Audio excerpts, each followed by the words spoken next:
दिल्ली में एक तरफ जहां भीषण गर्मी लोगों को झुलसा रही है, तो वहीं दूसरी तरफ जल संकट से दिल्ली में त्राहिमाम मचा हुआ है। दिल्ली के कई ऐसे इलाके हैं जहां पर पीने के पानी के लिए भी लोगों को टैंकर्स के भरोसे ही रहना पड़ रहा है। देखिए एक रिपोर्ट।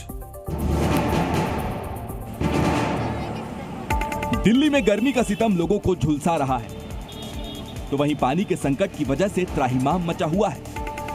लोग पानी के संकट के लिए केजरीवाल सरकार को दोषी ठहरा रहे हैं। पानी की किल्लत से जूझ रहे लोग सुबह से ही सड़कों पर टैंकर्स का इंतजार करते नजर आने लगे, और जब उनके इलाकों में टैंकर पहुंच रहा है तो वहां भी पानी के लिए मारामारी मची हुई है। हालात ऐसे हैं कि चाणक्यपुरी इलाके में लोग अपने डिब्बे और बाल्टियां लेकर टैंकर पर चढ़ रहे हैं, लेकिन टैंकरों से पानी की सप्लाई भी लोगों की जरूरत को पूरा नहीं कर पा रही है। इधर दिल्ली में पानी के संकट पर बीजेपी ने केजरीवाल सरकार पर निशाना साधा। बीजेपी ने केजरीवाल सरकार पर टैंकर माफिया को संरक्षण देने का आरोप लगाया। आपने 10 साल पहले जब आए थे, आपने कहा था हम टैंकर माफिया बंद कर देंगे, हर घर में नल और नल से जल देंगे। आज टैंकर माफिया चल क्यों रहा है? उसका कारण क्या है? उसका कारण भी आप ही हो। आज चारों तरफ त्राही मच रही है।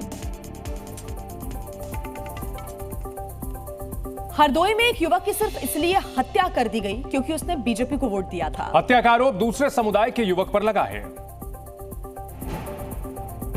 तस्वीरें हरदोई के पाली इलाके की हैं।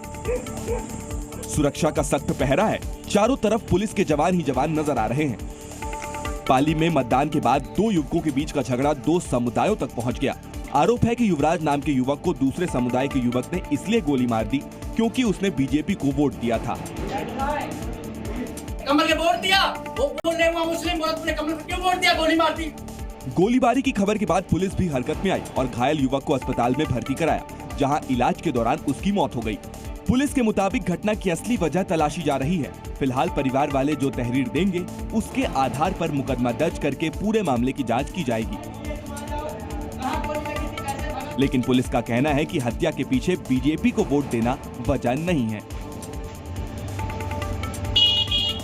परिवारीजन जो तहरीर देंगे उसके आधार पर तत्काल अभियोग पंजीकृत करके कार्रवाई की जा रही है। मौके पर पुलिस बल तैनात है और टीमें इसके लिए प्रयासरत है।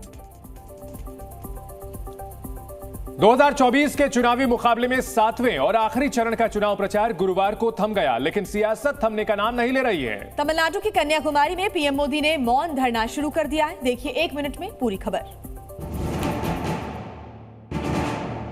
कन्याकुमारी में पीएम मोदी 45 घंटे के लिए ध्यान साधना में बैठ गए हैं। ये वही स्थान है जहां पर स्वामी विवेकानंद ने ध्यान लगाया था। पीएम मोदी ने कन्याकुमारी पहुंचकर सबसे पहले मां भगवती अम्मन मंदिर में पूजा अर्चना की। इसके बाद वो विवेकानंद रॉक मेमोरियल में ध्यान मंडपम में ध्यान लगाने के लिए पहुंच गए। पीएम मोदी की ध्यान साधना 1 जून तक चलेगी। धोती और सफेद शॉल ओढ़े पीएम मोदी ने मंदिर में पूजा अर्चना की और गर्भगृह की परिक्रमा की। ये पहली बार है जब कोई प्रधानमंत्री इस स्मारक में ठहरेंगे। प्रधानमंत्री मोदी 1 जून को अपनी रवानगी से पहले स्मारक के पास तमिल कवि तिरुवल्लुवर की प्रतिमा को देखने के लिए भी जा सकते हैं। बीजेपी ने पीएम मोदी की यात्रा को निजी यात्रा बताया है। कुछ स्थानीय संगठनों ने पीएम मोदी की यात्रा का विरोध भी किया है। वहीं 1 जून को लोकसभा चुनाव के 7वें चरण के मतदान के मद्देनजर पीएम मोदी के ध्यान कार्यक्रम के प्रसारण का राजनीतिक विरोध किया जा रहा है। माना जा रहा है कि जैसे सारनाथ गौतम बुद्ध के जीवन में विशेष स्थान रखता है, वैसे ही ये चट्टान स्वामी विवेकानंद के जीवन में भी वैसा ही खास स्थान रखती है। तो एक तरफ जहां कन्याकुमारी में प्रधानमंत्री नरेंद्र मोदी का ध्यान लगातार जारी है, अब की बार एनडीए की हैट्रिक या इंडिया गठबंधन की सरकार, इसको लेकर विपक्ष लगातार दावे कर रहा है। विपक्ष का यह दावा है। राहुल गांधी ने कहा है कि मोदी सरकार जाने वाली है, लेकिन बीजेपी का दावा कुछ और ही है। देखिए रिपोर्ट। 4 जून से पहले ही दावों का दौर एक बार फिर शुरू हो गया है। कांग्रेस नेता राहुल गांधी ने सोशल मीडिया एक्स पर पोस्ट किया है। राहुल गांधी ने वीडियो जारी कर दावा किया कि देश में इंडिया गठबंधन की सरकार बन रही है। राहुल गांधी ने लिखा है कि विपक्ष के लोग जनता से जुड़े हुए वास्तविक मुद्दों पर चुनाव लड़ने में सफल रहे। इलेक्शन संविधान को बचाने का है, हिंदुस्तान के संस्थाओं को, इंस्टीट्यूशंस को बचाने का है, और हमने नैरेटिव को कंट्रोल किया और एक नया विजन हिंदुस्तान के लिए हमने सामने रखा। हालांकि कांग्रेस नेता केसी वेणुगोपाल ने कहा है कि इंडिया की तरफ से कौन प्रधानमंत्री होगा ये अभी तय नहीं है। वहीं सत्ता पक्ष का कहना है कि एनडीए की हैट्रिक बनेगी और पीएम मोदी की अगुवाई में गठबंधन 400 का आंकड़ा पार करेगा। एनडीए 400 से अधिक सीटों पर विजय प्राप्त कर रही है। मैं पूरी तरह से आश्वस्त हूँ। उनकी पराजय सुनिश्चित है। और वैसे पहले से ही इंडिया गठबंधन तो बिखरा हुआ है, नाम के लिए केवल इंडिया गठबंधन। वहीं देखिए 2024 लोकसभा चुनाव के लिए प्रचार अभियान अब समाप्त हो चुका है। प्रधानमंत्री नरेंद्र मोदी ने पंजाब में अपनी आखिरी रैली की। बाकी नेताओं का क्या रहा लेखा जोखा, देखिए 1 मिनट में पूरी खबर। गुरुवार को आखिरी दौर का चुनाव प्रचार थम गया है। 1 जून को 8 राज्यों की 57 सीटों पर मतदान होना है। आखिरी दौर में पीएम मोदी की सीट वाराणसी भी शामिल है। साथ ही लालू की बेटी मीसा और ममता के भतीजे अभिषेक बनर्जी की किस्मत भी दांव पर लगी है। लोकसभा चुनाव के लिए पीएम मोदी ने रिकॉर्ड तोड़ चुनाव प्रचार किया। पीएम मोदी ने 75 दिन में 206 रैलियां की। वहीं यूपी के सीएम योगी ने भी 150 से ज्यादा चुनावी रैलियां की हैं, जबकि कांग्रेस अध्यक्ष खड़गे ने 100 से ज्यादा रैलियां की। वहीं 20 से ज्यादा प्रेस कॉन्फ्रेंस और 50 से ज्यादा इंटरव्यू दिए। देश के रक्षा मंत्री राजनाथ सिंह ने 101 चुनावी कार्यक्रम किए। वहीं कांग्रेस के पूर्व अध्यक्ष राहुल गांधी ने 107 रैली और रोड शो किए। समाजवादी पार्टी के अध्यक्ष अखिलेश यादव ने 2024 लोकसभा में प्रचार के दौरान उत्तर प्रदेश में 83 चुनावी सभा, 5 रोड शो, 6 जॉइंट रैलियां की। वहीं उनकी पत्नी डिंपल यादव ने 5 जनसभाएं, 3 रोड शो किए। प्रियंका गांधी ने 108 जनसभाएं और रोड शो किए। अमेठी और रायबरेली में हजारों कार्यकर्ताओं के 2 सम्मेलनों को भी संबोधित किया। इस बार 2024 लोकसभा चुनाव में सोशल मीडिया पर बेहद आक्रामक चुनाव प्रचार चलाया गया और इस पर सियासी दलों ने मोटी रकम भी खर्च की है। देखिए 1 मिनट में पूरी खबर।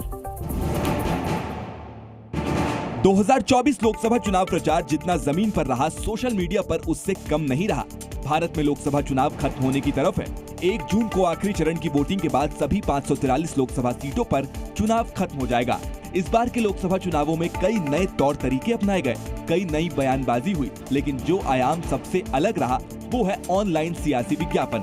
जहां बीजेपी की आईटी सेल चुनाव में सक्रिय दिखी, वहीं समाजवादी पार्टी और कांग्रेस भी सोशल मीडिया पर किसी से पीछे नहीं थे। लेकिन इसका फायदा गूगल और मेटा को भरपूर मिला है।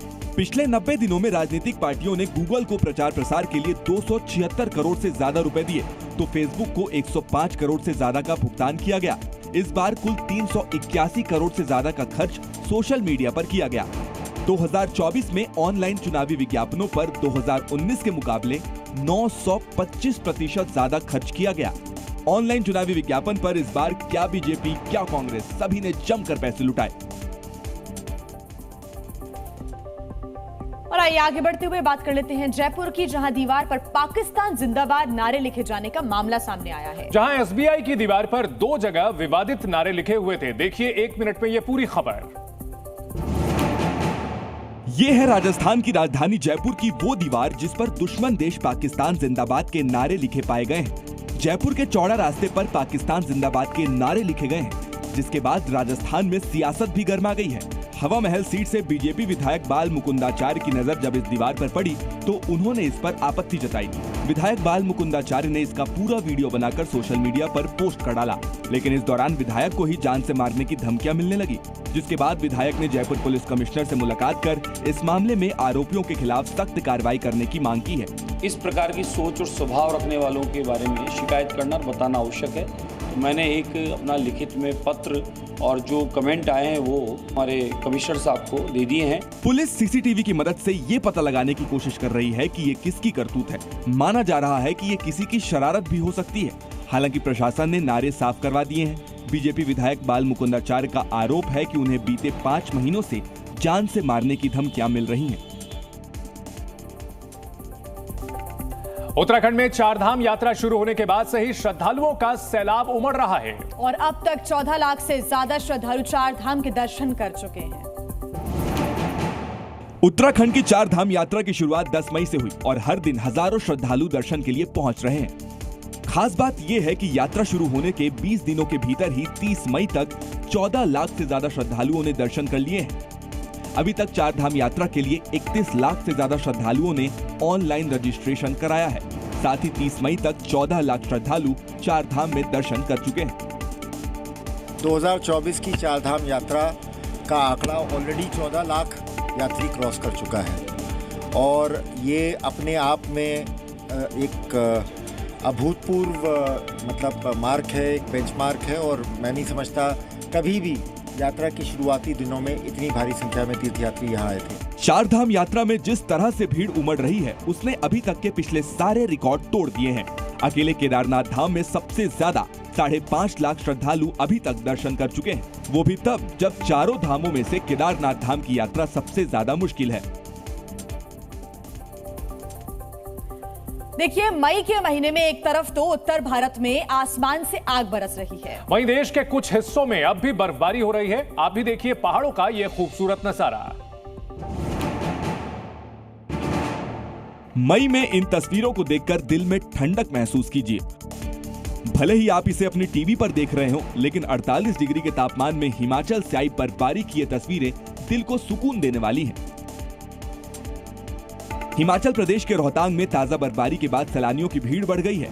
जहां एक तरफ गाड़ियों की कतारें हैं, वहीं कई इंच ऊंची बर्फ की चादर पर्यटकों को लुभा रही है। मैदान में गर्मी से परेशान होकर पहाड़ों पर पहुंचे लोग बर्फ में मस्ती कर रहे हैं।